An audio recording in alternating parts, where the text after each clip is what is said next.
Chiefland 400. Starts in Middleburg, a little place southwest of Jacksonville. But it goes around Gainesville. Goes out to the Swanee River to a town called Chiefland. Goes south to Silver Springs. Then back, big loop. It's 49 degrees, early start. Started around 5 o'clock. And yeah, early season riding in Florida. All right, just had to stop. Thought there was something in my tire, but there's not. We're about 30 miles in. 3 of us are, Rob, Rick, and I are just taking turns with 5-mile pulls. And I think Roy is headed way up the road.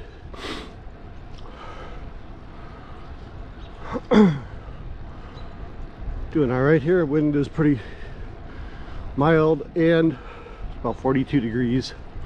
Should get up in the 60s today.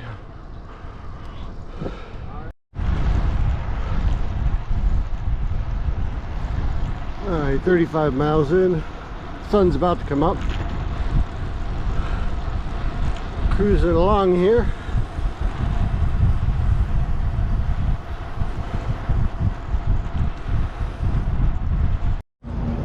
About 41 miles in, we're at the first control.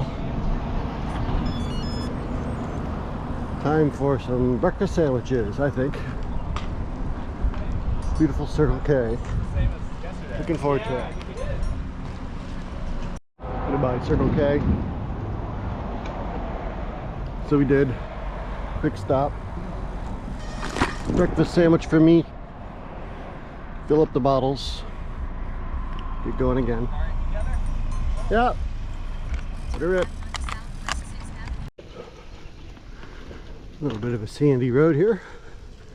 A little bit of west of Lake Butler. A little adventure. Starting to warm up, about 42.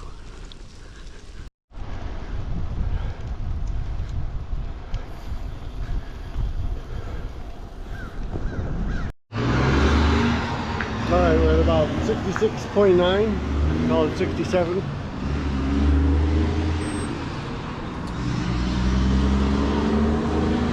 I'm not even sure what town we're in, but this is second control.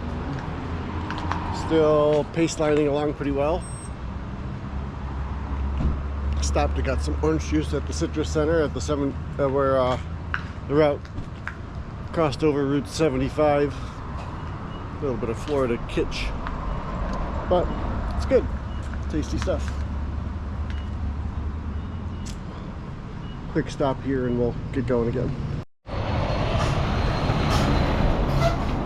Well, off we go again. Not a lot to film, really. A lot of trees with moss and stuff, but other than that, not a lot to say.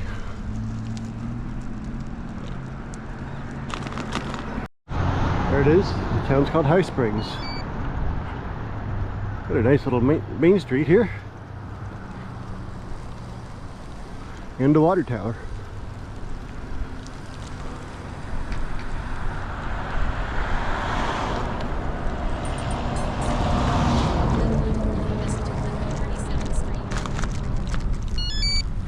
You guys got that right.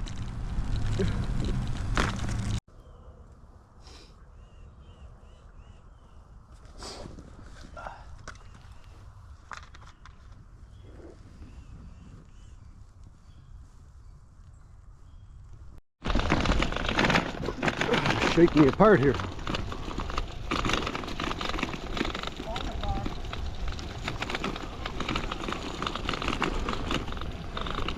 I don't know how much of this there is. Fell a couple days ago and hurt my wrist, so this kind of sends a shock wave up through my arm. Got a fever in one hand over the other.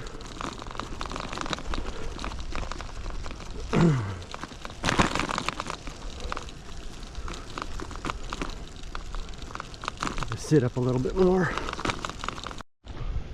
Quite a few miles of this, really. Passed by a big solar farm. Just hitting these washboards and sandy spots. As long as we stay upright, we'll be alright.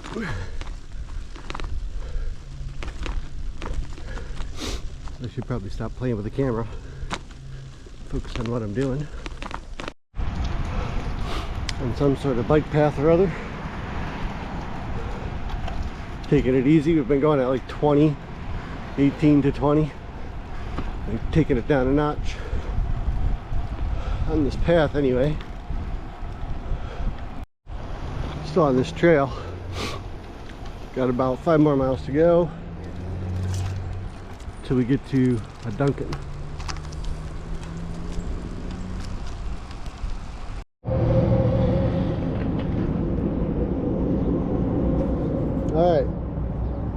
Alright, it's time to cool the engines.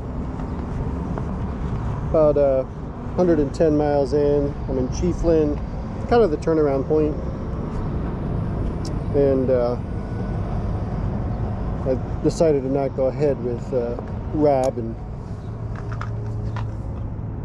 Rick, and I'll take it a little slower going back. At this Dunkin' Donuts here, and there's around the corner there's this bike, and I'm like, what's going on? So I went in and talked to a guy who's man, he's been everywhere. And he works for the New York Times doing advertising, and he's in there in Dunkin' Donuts, and he's working on an iPad. Coming from Tallahassee, he did some racing in the Appalachians. Coming down Mount Mitchell at 60 miles an hour or something. I don't know. Interesting fellow. Talked for a while. And just rested my legs for a little bit. That feels about right. So we're going to take this slow, going back slower. My wrist is barking at me. I fell a few days ago and I'm feeling it, so I just want to nurse it back, see if I can get back without damaging myself too much.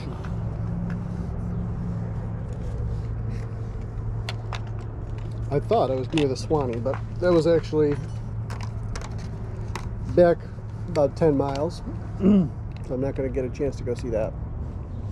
I was within a stone's throw, but I missed it. Thought it was here, but it wasn't. Alright. So Dunkin' Donuts, I learned about loaded, they call it loaded hash browns. Pretty good. Just the right size with a donut and a coffee. But I've been sitting here for a long time and I'm dilly-dallying getting out of here. I feel like I got a lot in the bank, so I don't feel like rushing. Alright.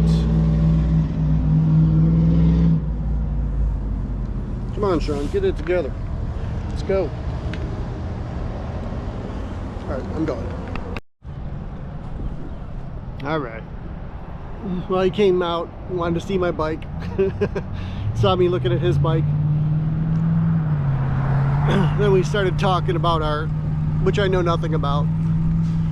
But anyway, interesting guy. Time to get these legs moving. Come on, legs.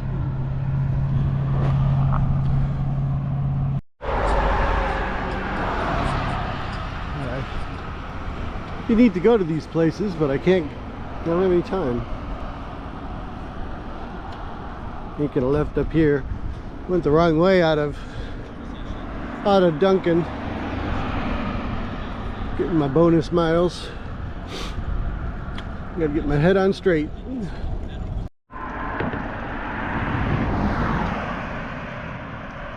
I'm 122 miles in. some sort of cypress swamp.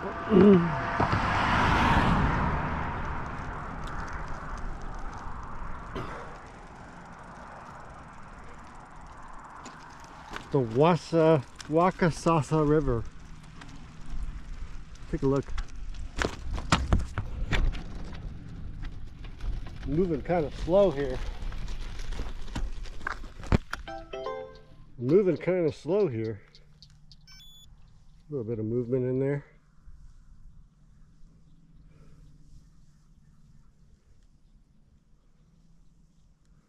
If there's flow in there, I can't see it.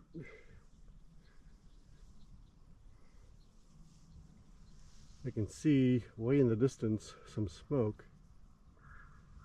Probably a controlled burn of some sort. This is the time of year I think they do that sort of thing.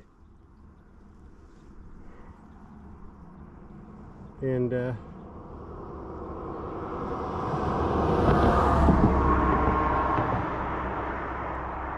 mean, in terms of features, there's not a lot going on in this part of Florida for sure.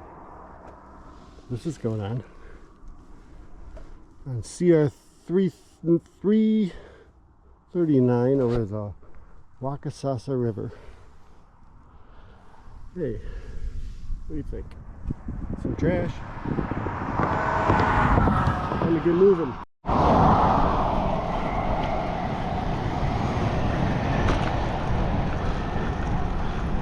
Vultures.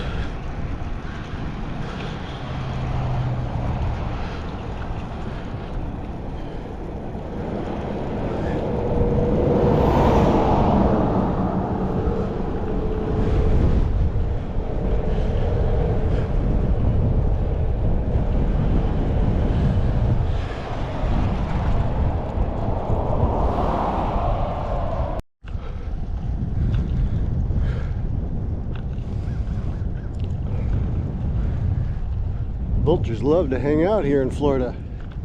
Look at that.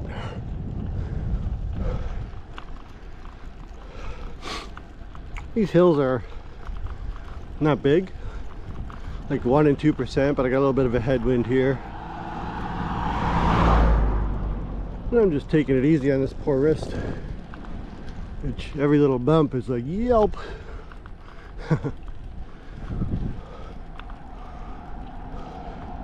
Hill. We're at 4%,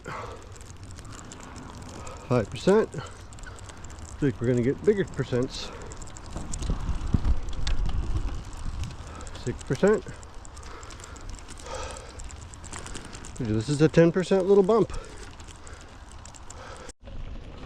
Oh, it said 12 for a second there.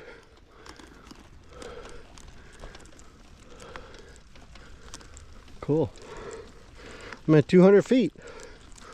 203. Got to be the high point of the route. Going back down a little bit now. Horse farm country up here.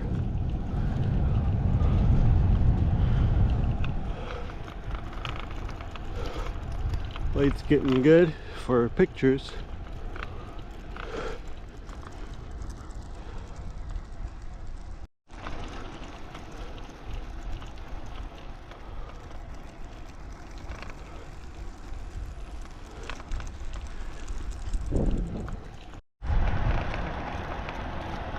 Good boy.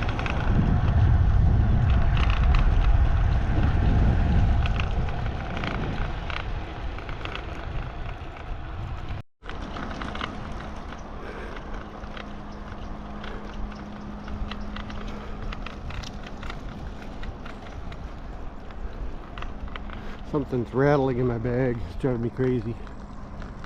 I want to dig around there in the control. It's only about 5 miles away. There's no end to the horse farms out here. Holy cow.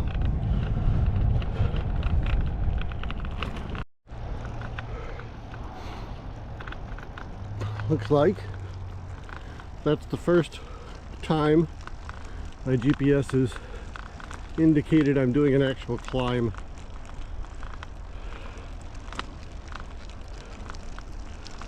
like 3%. I guess I'm halfway done with it. Kind of funny, like I think I've done bigger climbs, but the GPS didn't say so.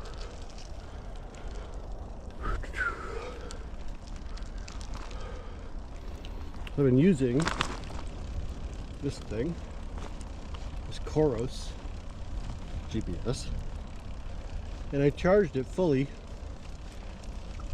We started this ride at 5. We had 100% charge right there. And see how much it's got now. It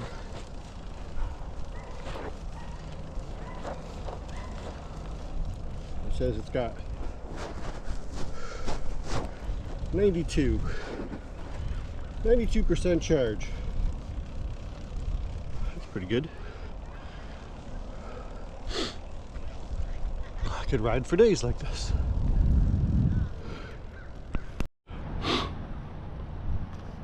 So I like this Coros for Randonneuring.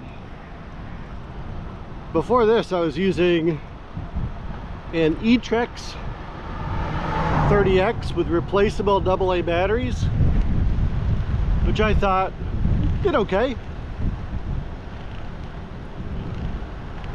but you would have to replace the batteries at some point in a long ride like this. But this is, there's a lot of reviews about it saying it's not really ready for prime time and things like that. And for a lot of people that's probably true. But for me, and the way I use a GPS for Randonneuring, which is to say, to make sure I'm on the route, I think it's very good. One of the critiques of it is the maps aren't very good, and that's true so far. That's possibly going to be updated with a software update soon, according to support. But you know, one of the things it doesn't do is tell you the names of roads, which, you know, it's a bad thing. But as long as I know I'm on the road that I need to be on, it's kind of almost all I care about. Realize I'm not planning these routes using the Coros app. I'm importing them straight from Ride with GPS. So whoever made the route, you know, if it's a good route, that's the one I'm following. Prescribed ride, right? So I think it's good. I did notice, like, if I try to use the Coros app to route, it thinks like riding along the beach in the sand. It routed me right along the sand on a road bike. I said, I'm riding a road bike, I want to go here, and it said, oh, take the beach. You know, it's the route designed for me. I'm like, So it's not great for designing routes, but you design your routes in something else, and then you import them into this, and then you follow them, and they're great. So dogs, big dogs. A little bit ago, a big dog came out and just was like right in front of my wheel, and I stopped, said hello to the guy who owned it instead of running away. And anyways, it's the Coros app. So far not super good, I don't think, for my purposes. But the actual GPS unit is very good. I don't do rerouting, right? One of the things with a Randonneuring ride, or probably any other, you know, event style ride, is we're not using it to get around the city where we want it to reroute us. We actually don't want it to reroute us. Do not reroute me. I've taken that feature and set it off. So it's not connected via Bluetooth to my phone right now. And I don't want it to be. I don't want it to do any, I don't want it to help me in that respect. So I was talking to the guys, Rick and Robert, at the Dunkin' Donuts in Chiefland, We were talking about the features. Like, what's more important, the quality of the map or the battery life for Randonneuring? And we all agreed the battery life was the most important thing. And so this thing wins for $250. I think it's still that price. Whatever it is, it's cheap. It's a lot less money than the Garmin Solar whatevers. And I don't have to plug this thing to don't have to worry about, not that it's a worry, but I don't have to plug it into a power bank. It's just gonna work. So far so good. It hasn't glitched out on me. One thing that's goofy about it is syncing routes. Syncing routes from Ride with GPS is a little funky. I found that if I download the GPX file from Ride with GPS, import it into the Coros app, which you have to do if you want to sync it to this device, and then sync it to the device, most of the time it doesn't work. I found like the way to make it work is to shut down the Coros device, restart the Coros device, and then do it when it's fresh, and then it syncs, which I think is a bug. Well, I know it's a bug, but apart from that, I'm satisfied with it. You know, it's kind of a, I'm running my phone with it, so in case it goes fluky, I have another way to navigate, but it doesn't go fluky. It's just fluky when you try to get the route on it. Other than that, it's been fine. Anyway, that's enough about that device. I'm no pro. That's just my opinion. I'm poking along here. Only got a couple of minutes before I get to the control here. A pilot. They can restock. Get some fresh water.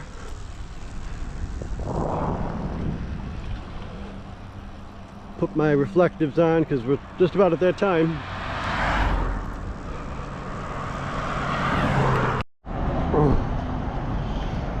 Alright, I'm at about 169. About 190 is Fort Wilcox. There's a store there. And after that, I don't think there's... I gotta go a distance before I finish. So, like, I don't know, 60 miles.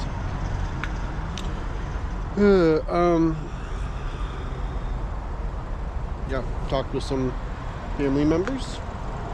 Ready to get moving again. Let's do it. Alright. I'm in Fort McNoy, I think it's called. And it's 8:30 or so. 8:30, Fort McNoy. McNoy? Where the hell am I? Something like that.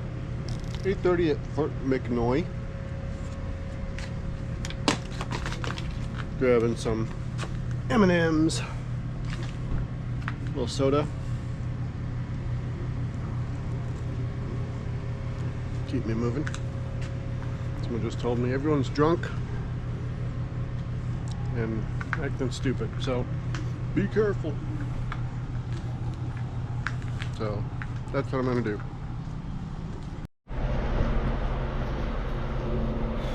Here's my guilty pleasure on rides. Get a lens cleaner.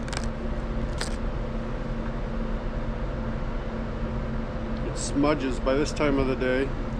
Everything's all smudgy and it's hard to see. So, clean up the glasses, clean up the GPS, clean up the phone.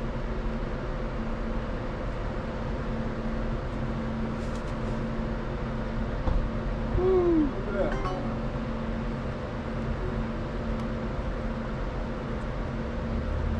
Everything's new again.